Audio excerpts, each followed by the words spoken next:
Nothing can take the place of persistence.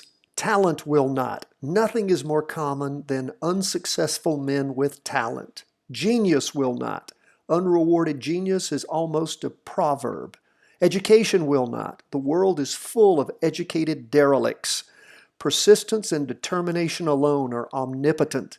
The slogan, "Press on," has solved and always will solve the problems of the human race.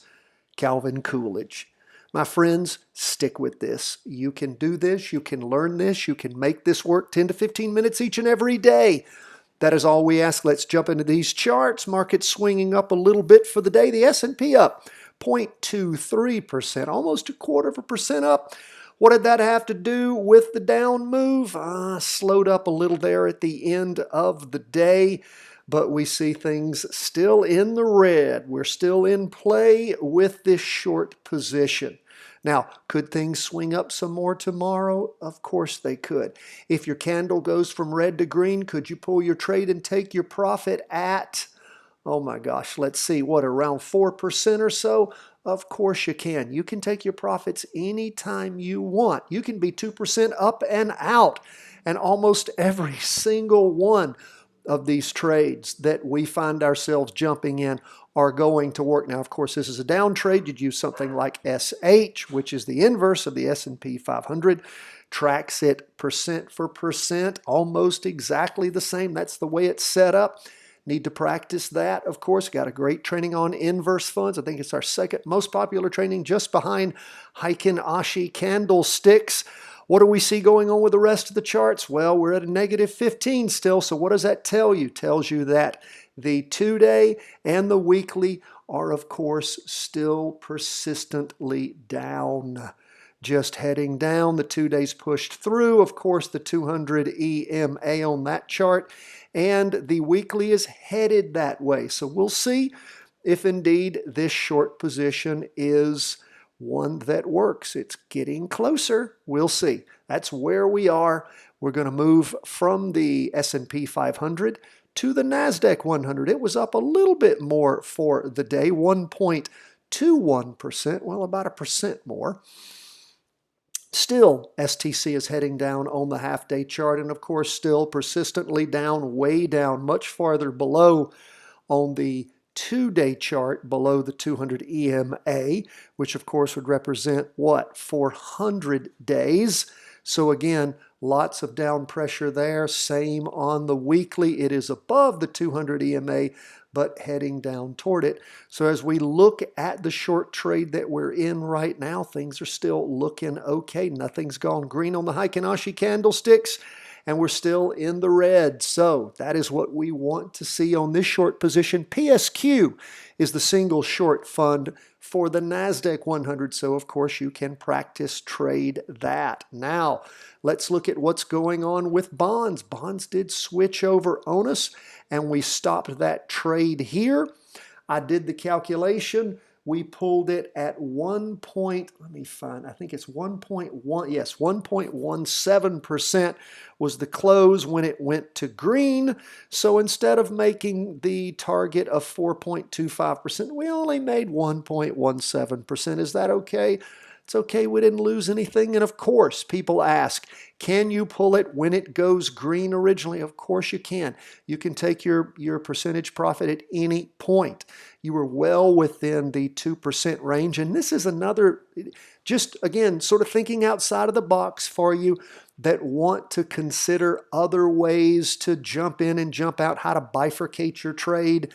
That means make it a two-piece trade.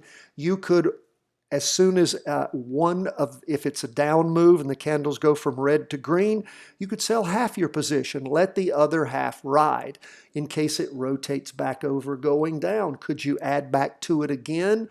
That's possible also. But again, once things go from red to green, I pull my trade. I may pull it beforehand if it gets awfully close, and then you go to a green like you saw here. May have pulled it there, may have sold half the position. Again, you can do those kinds of things. So just keep that in mind. And when I'm talking about red to green, I'm talking about candlesticks first, and I'm talking about the STC second. When it goes to green from red, I'm out. Now, with the candlesticks, you can, and again, this can be specific to certain ETFs that you've practice traded and see what their personalities are like, specific stocks, or it can be just an overall rule you develop. But again, everybody has their own personal way of doing things, and there's nothing wrong with that. You develop your rules, you try them out, you test them, you see how they work, and then you modify as the market changes. Nothing wrong with that at all, my friends. I encourage that. And of course, when we look at the rest of 20-year bonds, still quite heavily down. We're way, way below the 200 EMA on the 2-day chart. And on that weekly chart, you can see also we're way below the 200 EMA. So lots of downward pressure on bonds. Are they going to swing back and forth some? Of course they do. And as they do, they give us opportunities to jump back into short trades if it's below the 200 EMA. So keep those long trades when it's above. Keep those things in mind. We like that. What about our gold trade? Gold was down today 0.84%. That's still heading in the right direction there too. So again, looking good on that. We'll continue to keep our eye on things. And of course, the rest of gold, when we look at the 2-day, of course, we can see that it's down and the weekly is also down. Lastly, we'll go to Bitcoin, which swung up a little bit for the day. After all this down move, you would expect a little bit of a pullback.